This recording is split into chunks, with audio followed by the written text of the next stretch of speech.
Donc je sais pas exactement comment ça marche. Si vous écrivez un message, est-ce que ça va apparaître directement? Donc je sais pas du tout.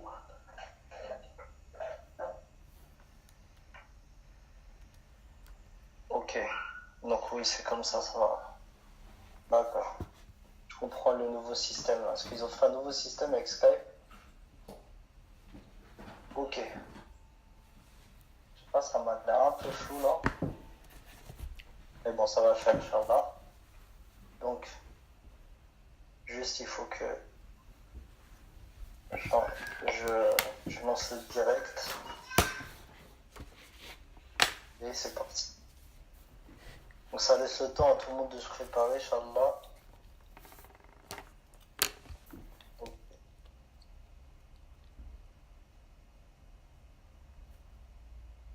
D'accord. Ça, tu peux m'aider ou pas?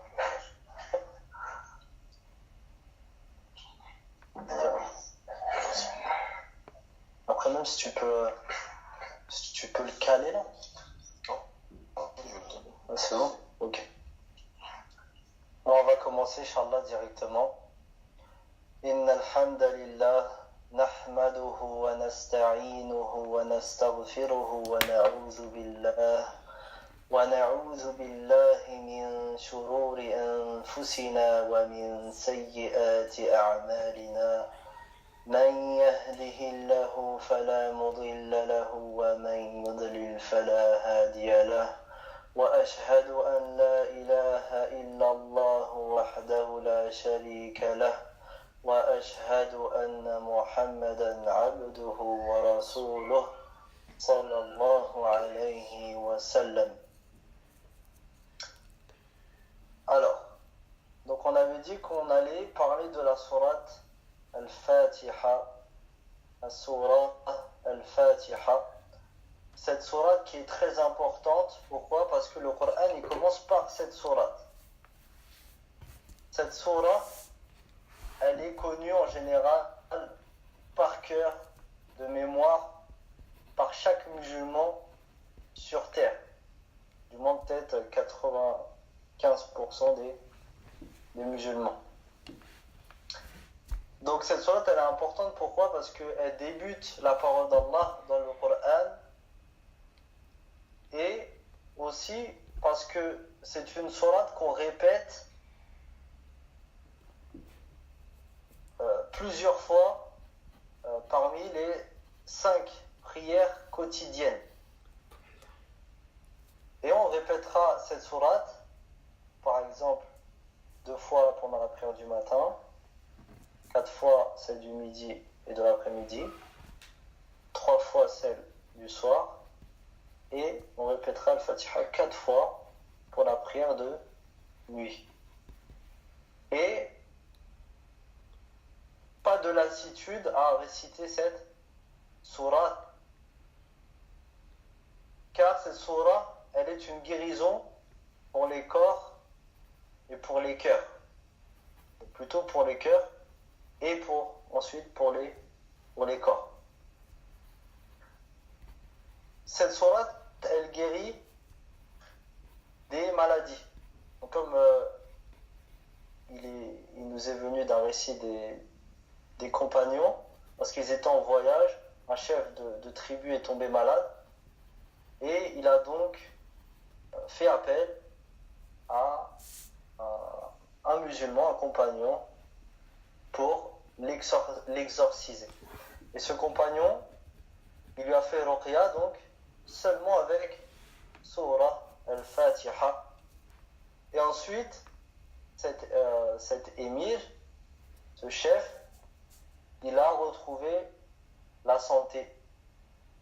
Et le compagnon, il est reparti voir le prophète, sallam, qui ne l'a pas réprimandé sur cela. Donc on sait que Al-Fatiha, elle fait office aussi de guérison des corps, donc lors de la ruqya, ou guérison des âmes et des cœurs. Cette sourate, elle est très importante car il n'y a pas de prière, c'est-à-dire que la prière est caduque si Al-Fatiha n'est pas récitée. Donc, il est demandé à celui qui veut accomplir sa prière qu'il connaisse au minimum cette sourate. Donc c'est pour ça que j'ai décidé de commencer cette sourate plus que par une autre. Cette sourate, tout le monde la connaît en arabe. Tout le monde la connaît comme il connaît des poèmes qu'il a appris quand il était petit, etc. Donc, il n'est pas nécessaire comme prérequis que la personne, l'étudiant, il sache lire pour ce cours, mais seulement le fait qu'il connaisse de mémoire cette sourate suffit amplement pour pouvoir suivre le cours et pour pouvoir même aussi comprendre par la langue arabe, donc qu'il ignore puisqu'il ne connaît pas l'arabe, comprendre par la langue arabe ce que signifie véritablement cette sourate. Donc tout le monde aussi également connaît la traduction approximative des versets de cette sourate, qui n'est pas suffisant pour pouvoir comprendre totalement cette sourate, mais qui est quand même très bénéfique et nous permet vraiment de comprendre le sens général de ce que vise Allah subhanahu wa ta'ala lorsqu'il révèle cette sourate aux musulmans. Donc nous on va commencer. Cette sourate elle commence par Bismillahir Rahmanir Rahim. Donc nous on va pas expliquer ce que ça veut dire Bismillahir Rahmanir Rahim, sinon ça va prendre trop de temps. On va seulement dire que Bismillahir Rahmanir Rahim, donc au nom d'Allah, le tout miséricordieux, le très miséricordieux. Ici, cela cache une action. Cette phrase, qui paraît nominale, où il n'y a pas de verbe, à première vue, en fait, elle cache une phrase verbale. Donc, c'est-à-dire, je lis Bismillahir Rahmanir Rahim. Aqra Bismillahir Rahmanir Rahim. Je lis par le nom d'Allah, le tout miséricordieux, le très miséricordieux. Donc ici, ce Bismillahir Rahmanir Rahim, il sous-entend je lis. Donc, ma niya, ici, lorsque je dis Bismillahir Rahmanir Rahim, par le nom d'Allah, c'est de lire cette sourate. Et ensuite, Ar-Rahman Ar-Rahim, donc, les deux noms qu'Allah il a utilisés après son nom Azim, qui est Allah, c'est Ar-Rahman Ar-Rahim, qui désigne tous le nom premier Allah. Donc ce sont des adjectifs. Ce sont des adjectifs qualificatifs. Donc ils sont là pourquoi ? Pour éclaircir sur un sifa, une caractéristique, c'est-à-dire que possède Allah subhanahu wa ta'ala. Et ici, la caractéristique, c'est quoi ? Ar-Rahma, la miséricorde totale et absolue. Et donc voilà, nous on n'est pas là pour faire un tafsir, etc. Ça, le tafsir, ça c'est l'étape d'après. Nous on va juste essayer de comprendre comme le comprendrait un arabe au temps des sahaba, c'est-à-dire qui connaît le fusha, l'arabe littéraire, qui n'est quasiment plus parlé aujourd'hui, et qui la comprend comme nous on comprend par exemple le français ou le patois français qu'on utilise. Ou par exemple, pour les Marocains, les Algériens et les Tunisiens, le dérija. Donc c'est-à-dire que eux, ils comprenaient le fusha comme aujourd'hui, nous on va comprendre le français ou le dérija. Alhamdulillahi Rabbil Alamin. Donc là, je rapproche. On peut voir ici Alhamdulillahi Rabbil Alamin. Donc on va juste lire la traduction des sens. Donc ils disent la louange est à Allah ou appartient à Allah, le Seigneur de l'univers. Donc c'est comme ça qu'il traduit dans la plupart des traductions du Coran. Ici on reconnaît le alif lam. Le alif lam en arabe, c'est ce qu'on appelle en français un pronom, un article défini. Pardon. Un article défini. C'est l'équivalent en français de le, la au féminin, les au pluriel, ou bien l'apostrophe. Elle. Donc c'est comme en espagnol.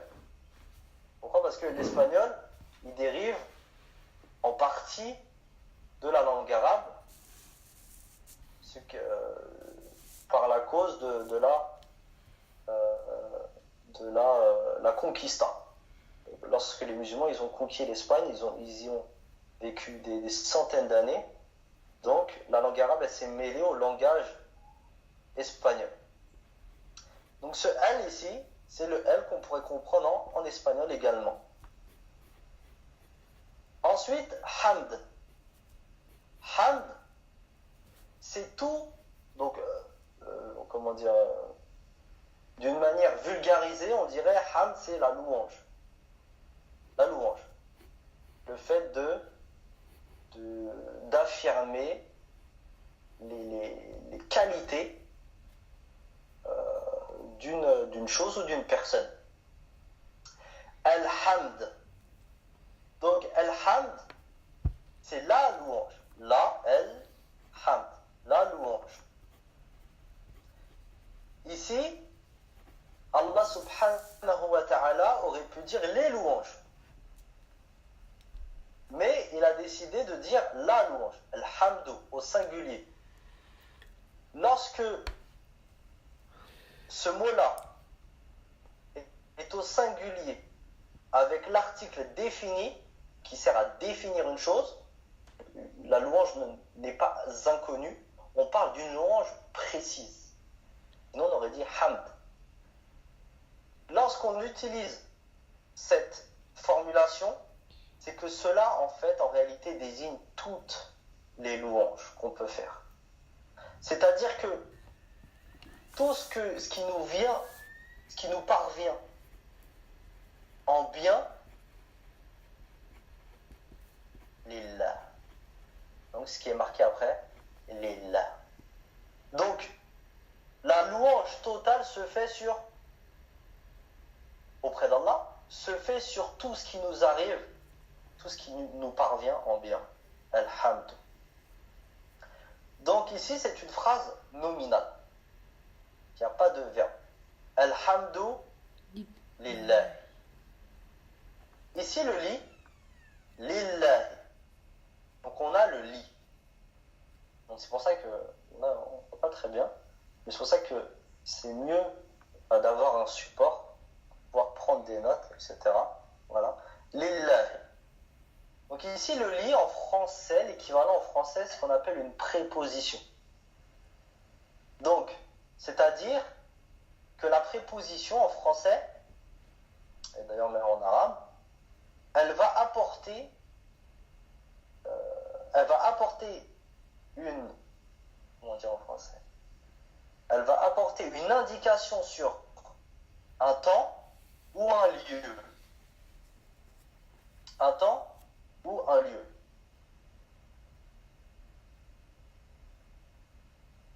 Ok, donc ça c'est pas pour... Ça c'est... Là, je suis rentré dans un autre sujet, je suis rentré dans le fi. Ici c'est li, ok. Les la. Li ici donc c'est une préposition. Cette préposition elle a une caractéristique, c'est qu'elle va s'accrocher au mot qui le suit. Donc c'est pas toutes les prépositions qui s'accrochent, mais celle-ci en particulier, elle va s'accrocher au mot qui le suit, qui est Allah. Allah. Ok. Et lorsqu'elle va s'accrocher à un mot qui commence par un alif-lam, cette préposition, elle va effacer le alif du alif lam qui le suit. Donc, si elle l'efface, elle va s'accrocher au lam. Donc je répète, cette préposition li, lorsqu'elle va s'attacher à un le suit qui commence par un alif lam, le alif va disparaître. Et donc, le premier lam, qui est la préposition, s'accrochera au deuxième lam qui fait partie du mot. C'est pour ça qu'on a lillahi. Lillahi. Ok. Donc, cette préposition li, qu'est-ce qu'elle signifie? C'est ça qui nous intéresse. On sait qu'elle agit sur le mot Allah. Mais à quoi sert-elle cette préposition? Cette préposition, elle signifie l'appartenance. C'est-à-dire que Al-Hamd appartient à Allah. Lillah. Al-Hamdu lillah. Donc tous les éloges qu'on fait à Allah pour tout le bien qu'il nous accorde, qu'il nous octroie, tout ça, ça appartient lillah, à Allah. Le nom Allah, ici, les savants de la langue arabe ont fait un commentaire sur ce nom-là. D'où vient le nom Allah? Certains ils disent que Allah c'est un nom premier. Donc ça veut dire que c'est un nom de base. Il a toujours existé, il a toujours été prononcé de cette manière, Allah. D'autres, quant à eux, voient que Allah est un dérivé, plutôt. Il a un dérivé d'un autre mot que les Arabes prononçaient avant et qui par la suite, donc avec les mélanges culturels et donc de linguistique, le fait que les langues se mélangent, alors ce mot-là s'est transformé en Allah. Donc les Arabes ont délaissé le premier mot pour à la fin dire Allah. Quel était ce mot selon eux? Ce mot selon eux c'est Al-Ilah. Al-Ilah. Al-Ilah qui signifie d'une manière vulgarisée,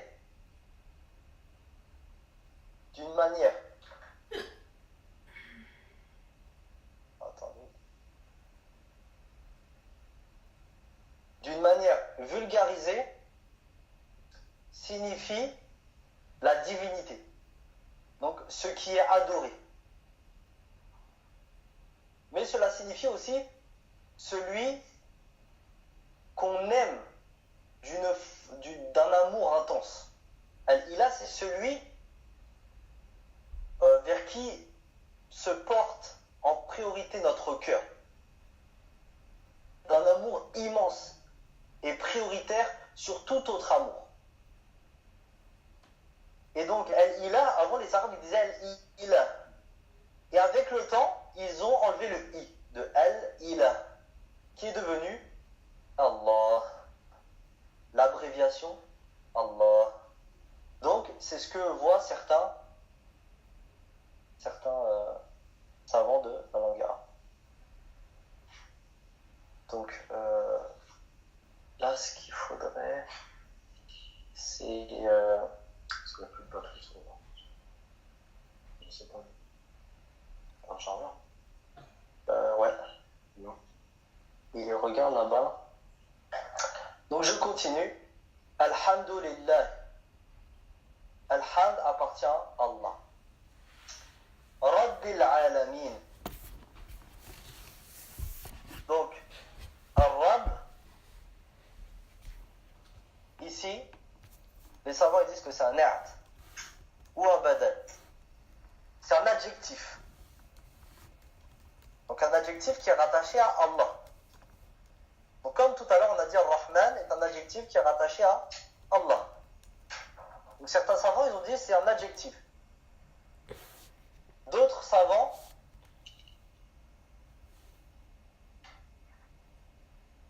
ont dit que ce n'est pas un adjectif, mais c'est un substitut. C'est un substitut. Donc ce qui revient quasiment à la même chose, c'est juste une petite subtilité dans la science de la langue arabe. Mohim, Rab est l'adjectif qui revient à Allah. Donc les deux noms, Allah et Rab, signifient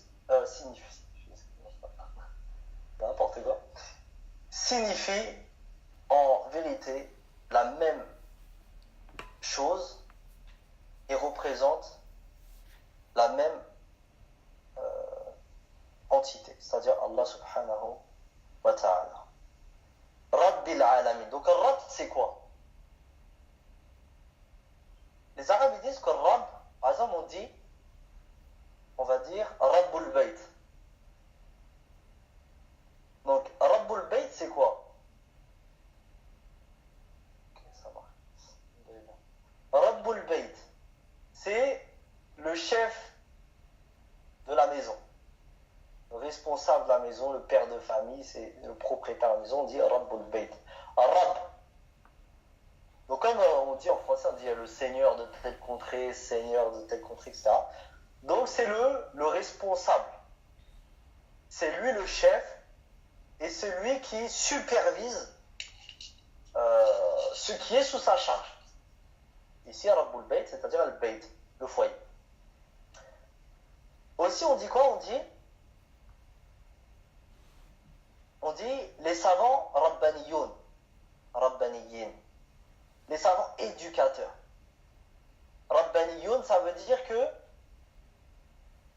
ce sont des savants qui ne vont pas seulement enseigner, ils vont éduquer la personne.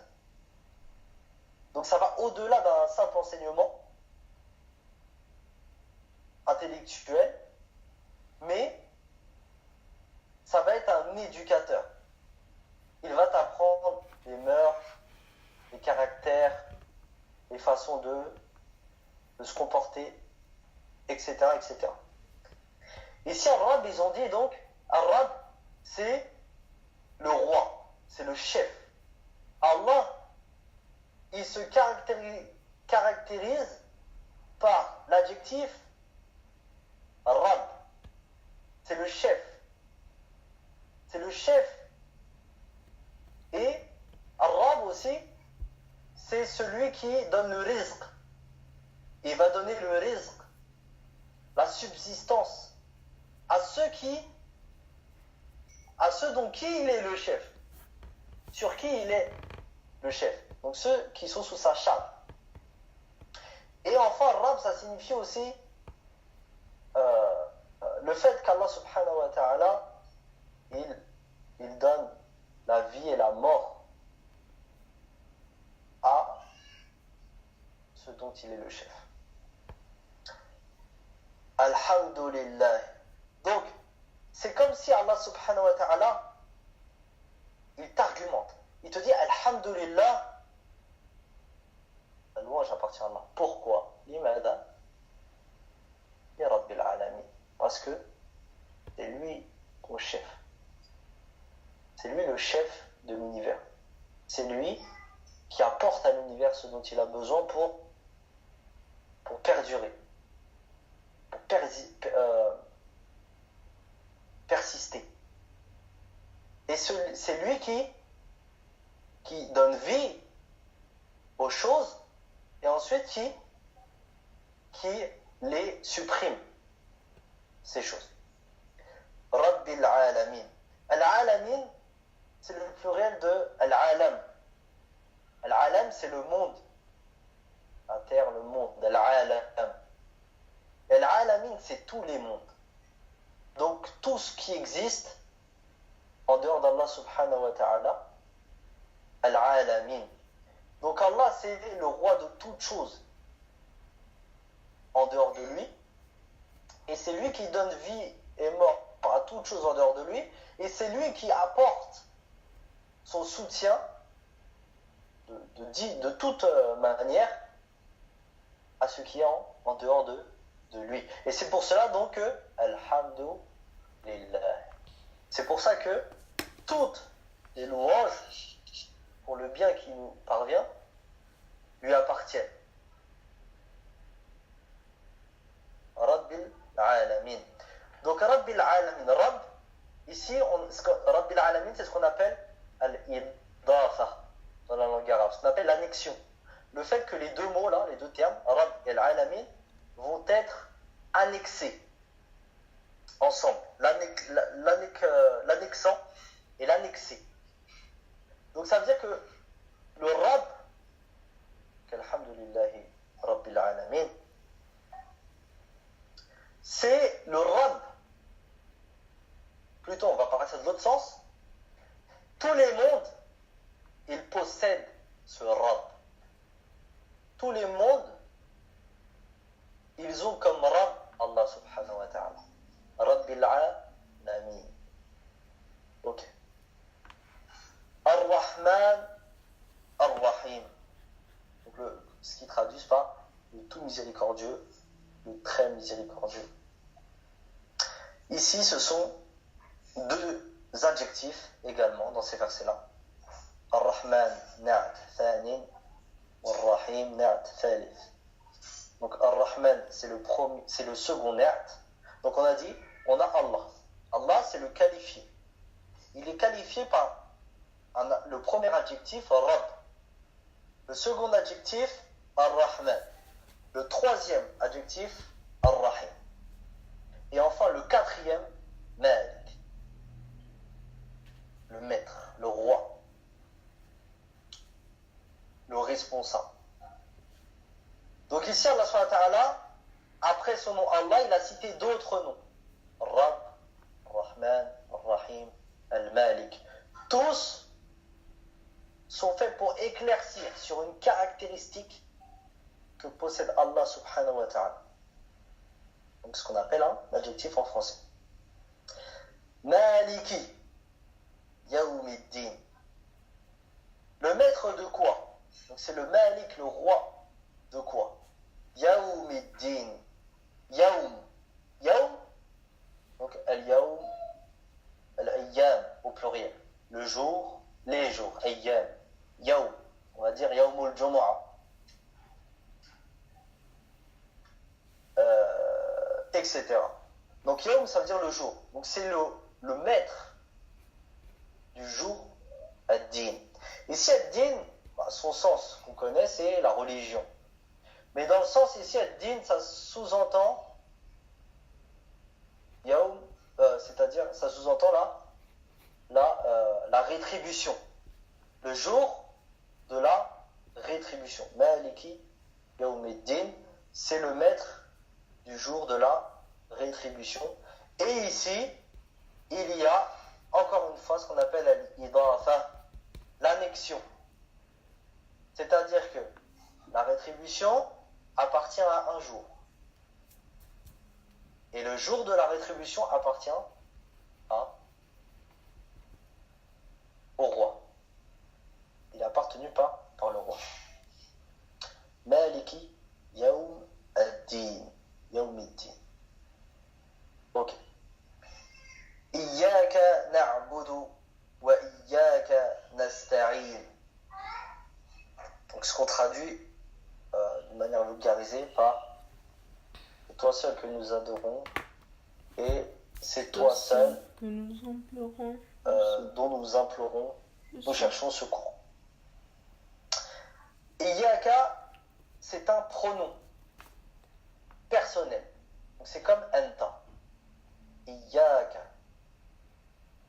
Et ici, ce pronom personnel, donc anta, toi, il est ce qu'on appelle en arabe maf'oul bih. C'est-à-dire qu'il est complément. C'est un complément. Donc en français, dans une phrase verbale, on a sujet, verbe et complément. Et ici, iyyaka, il est donc complément. Complément de quel verbe?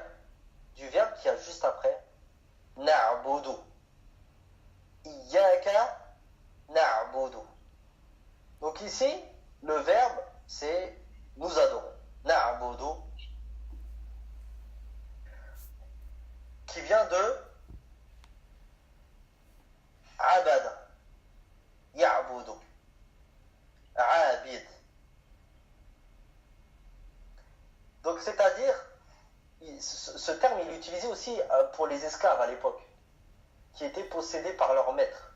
Donc leur maître, eux, ils étaient comme des employés pour leur maître, et leur maître, par contre, ils avaient en échange le devoir vers leur esclave, leurs serviteurs, de les nourrir, les loger, les vêtir, les soigner, etc. Et donc, ce verbe, subhanallah, il est lié dans ce verbe, on lit alors la servitude, la servitude de l'esclave, du serviteur envers son maître, à la servitude du serviteur musulman envers Allah subhanahu wa ta'ala. Na'budu. Donc pour montrer que on a une ressemblance dans cela, dans cette servitude. Na'budu ici c'est un verbe au présent. Et le sujet ici il est caché. Le sujet c'est nous. Nous adorons. Et il est représenté par le noun qui est au début. Na'budu. Donc ça veut dire c'est toi que nous adorons. Normalement, comme en français, le verbe il est avant le complément. Verbe complément. Et non pas l'inverse. Complément, verbe. Ici le fait que Allah subhanahu wa ta'ala ait choisi volontairement de mettre le complément avant le verbe, c'est pour mettre en valeur le complément par rapport au verbe. Donc ici, Iyaka, c'est Allah. Iyaka na'budu. C'est comme si tu disais, c'est toi que nous adorons, Allah nous adorons. C'est toi Allah que nous adorons. Donc ce que je veux dire, c'est que normalement, on aurait dû dire, normalement on dit plutôt, nous adorons Allah. Mais Allah, il a choisi de dire l'inverse, de dire, Allah nous adorons. Iyaka na'budu. Donc pourquoi? Parce que Allah est placé avant parce qu'il a une importance. Il a une importance par rapport au verbe, puisque c'est Allah subhanahu wa ta'ala. Mais aussi, c'est pour appuyer, ou plutôt pour rendre exclusif l'action.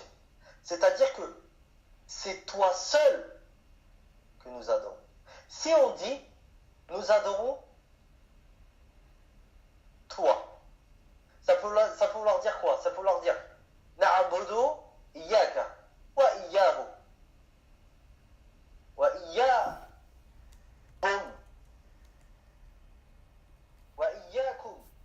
Donc ça, tu peux dire je t'adore toi et j'adore lui et et je les adore eux et je vous adore vous. Sauf que là, le fait que iyyaka soit placé avant, ça signifie que c'est que anta, c'est que toi. C'est pour ça qu'ils traduisent dans le sens c'est toi seul. Mais ici le mot seul n'apparaît pas. Mais il apparaît dans quoi? Dans cette formulation subtile qu'a choisi Allah. Iyyaka na'budu, c'est toi seul que nous adorons. En gros, vu que le complément est avant le verbe, il ne peut pas y avoir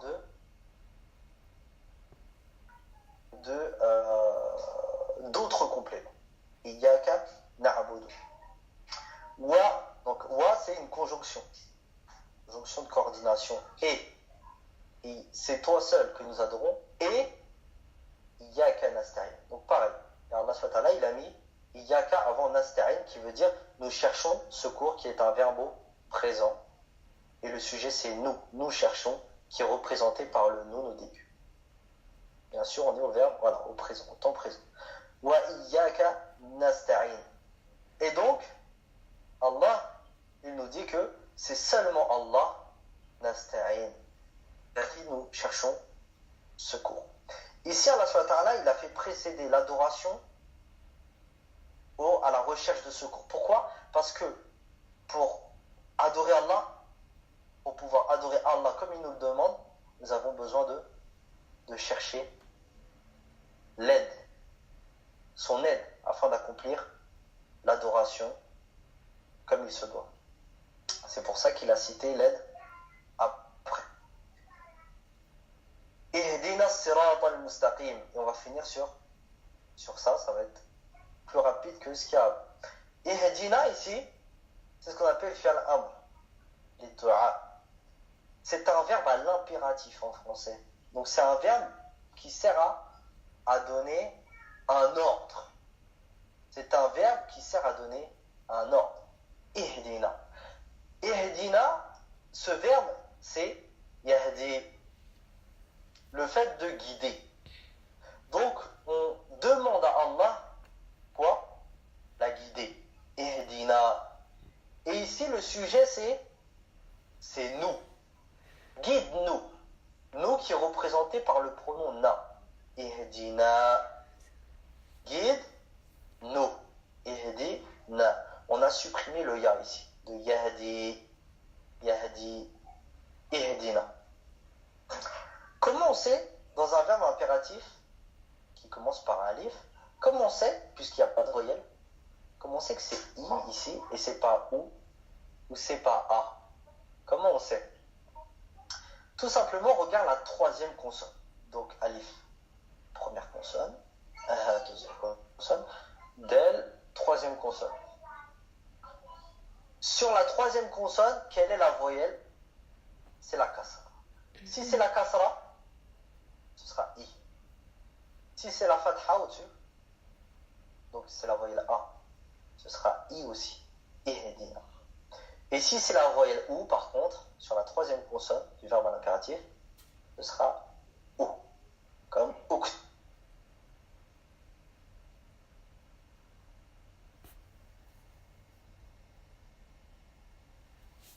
Etc. Ihdina. Donc c'est un verbe à l'impératif. Les doigts. Donc c'est une doua. On fait à Allah subhanahu wa ta'ala une invocation. Ihdina as-sirat. Je suis en train de trembler là. As-sirat, donc guide-nous vers le droit chemin. Donc c'est ce qu'ils disent de manière vulgarisée dans la traduction des sens. Donc là on demande à Allah qui nous guide. On aurait pu dire Ihdini. Là, Allah, guide-moi. Mais Allah, il a décidé de dire guide-nous. Au lieu de guide-moi. Pourquoi? Parce que tu es qui pour t'adresser à Allah? Par ta propre personne. Tu t'adresses à Allah par Al-Jama'a, par le groupe des musulmans, en disant guide-nous. Nous. Donc c'est une formule de respect. On envers Allah subhanahu wa ta'ala. As-sirat. As-sirat, c'est ce qu'on appelle maf'ul bihi thanin. On l'a vu tout à l'heure. C'est un complément. Et c'est le deuxième complément. Donc pardon, tout à l'heure, je me suis trompé. Moi, j'ai dit Ihdina, na, c'est le sujet. Je voulais dire que c'est le premier complément. Guide, qui, nous. Le complément, il répond à la question quoi, qui. Guide, qui, nous. Donc nous, c'est le complément. Et le sujet, c'est anta, c'est Allah. Guide-nous. Donc nous, c'est le premier complément. Le deuxième complément, c'est as-sirat. Guide-nous, c'est-à-dire au sirat. Al-mustaqim. Al-mustaqim. Et al-mustaqim, c'est l'adjectif qui est lié à sirat. Le sirat, il est comment? Il est mustaqim. Ça veut dire qu'il est droit. Il est totalement droit. On dit par exemple al-istiqama. Mustaqim, istiqama, qui veut dire la rectitude. Le fait de se remettre droit dans son comportement, dans son caractère, dans ses convictions, etc. As-sirat al-mustaqim, c'est un sirat qui est droit. Donc guide-nous vers le sirat, le droit chemin, le chemin qui est mustaqim. Donc l'islam, c'est la rectitude. C'est le fait de se remettre en question constamment et non pas de cacher ses erreurs, de faire passer ses erreurs pour des défauts, pour des atouts. Donc, l'islam, c'est ce qu'on appelle l'istiqama, le fait de chercher la droiture. L'istiqama. Ici, le signe, il a comme signification la demande, le fait de chercher, la recherche de la droiture. Qama, le verbe qama yaqumu qui signifie le fait de se mettre debout, de se mettre droit. Sirata alladhina an'amta alayhim. Donc, sirat ici, c'est le même sirat. Ihdina sirat al-mustaqim. Sirat ici, c'est le bedel. C'est le bedel de quoi? De l'autre sirat. C'est-à-dire c'est le substitut. On parle de la même chose. C'est le même sirat. Sirat al-ladhina. Le sirat de ceux qui. Donc, al-ladhina, c'est ce qu'on appelle en arabe al-ismul mawsoul. En français, le pronom relatif. Qui signifie ici ceux qui, on est au pluriel. Al-ladhi, celui qui. Al-ladhina, ceux qui. Sirat al-ladhina. Le sirat, le chemin de ceux qui. Ici, sirat, il est mudaf ilayh. Donc, ça veut dire qu'il est annexant. De l'annexer, sirat. Donc, c'est-à-dire que c'est le sirat de ceux qui appartient à ceux an'amta alayhim. De ceux à qui Allah il a comblé de an'amta alayhim. An'am, an-ni'am, les bienfaits, les faveurs qu'Allah il te donne, tous les cadeaux qu'Allah il te donne dans ta vie. An'amta alayhim. Le chemin de ceux qu'Allah a comblé de faveurs. Donc an'amta, c'est un fi'l madi. C'est un verbe au passé. Et ta, donc c'est le sujet. An'amta alayhim. Alayhim, ici, ala, c'est une préposition également, comme on avait dit, li. Et lui, ala, il veut dire sur. Sur. Alayhim, sur eux. Him, à la base, c'était hum.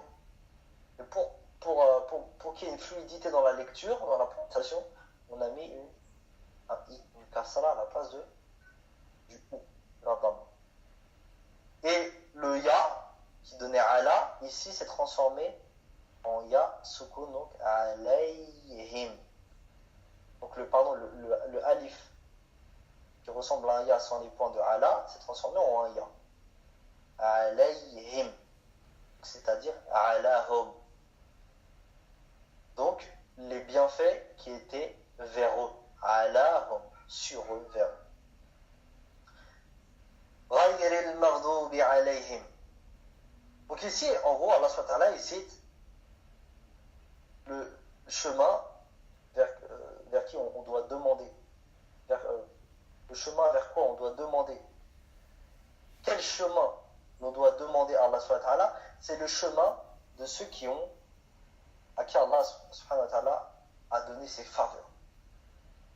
Ghayril maghdubi alayhim waladdallin. Ghayr ici, c'est une négation en arabe. Donc c'est comme si on disait non pas. Donc pas le chemin. Donc le chemin de ceux qu'Allah il a comblé de faveurs, mais pas ghayr, mais pas celui ghayril maghdub, mais pas celui qui ont mis en colère Allah. Ils ont encouru la colère d'Allah. Ils ont eu la colère d'Allah alayhim, sur eux. Alahum, sur eux. Ici, ghayr, c'est un adjectif. Donc, ce n'est pas le chemin du départ vers qui on demande à guider, mais c'est surtout le contraire. غير المغضوب عليهم. Al-Maghdub ici c'est Mudaf ilayh. Donc ici il y a une annexion qui se fait. C'est-à-dire que ceux qui ont encouru la colère d'Allah, Al-Maghdub alayhim, ils s'annexent.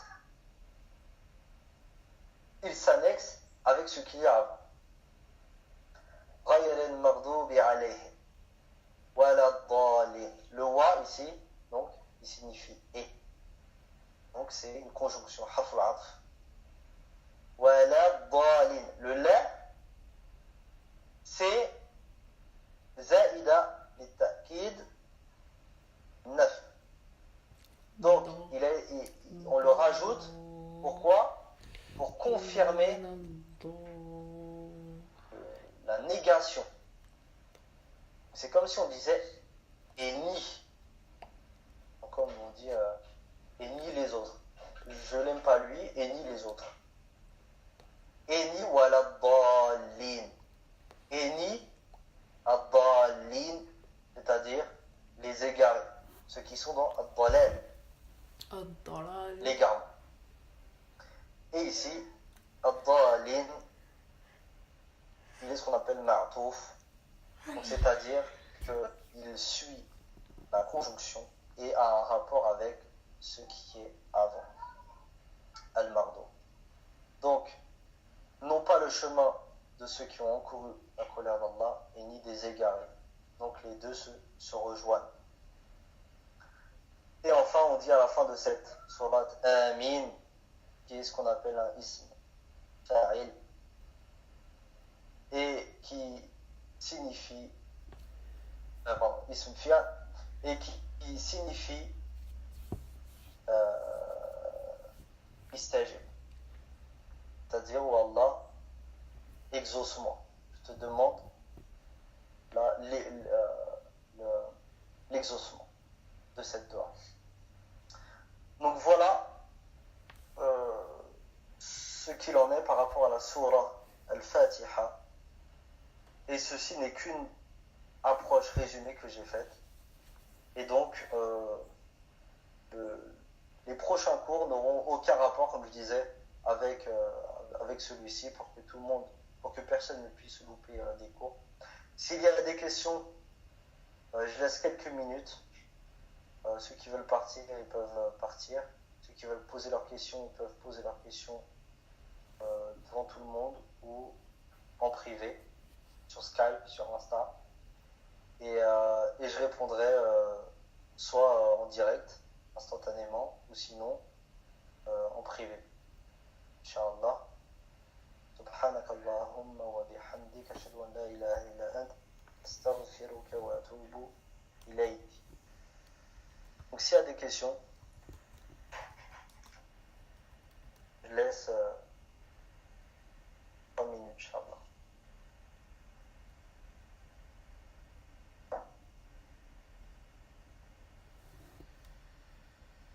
Alaykoum salam. Donc le cours il était un peu compliqué, hein, parce qu'on parle de grammaire, etc. Mais j'ai tout traduit, j'ai tout expliqué ça, tout ce que j'ai dit en arabe,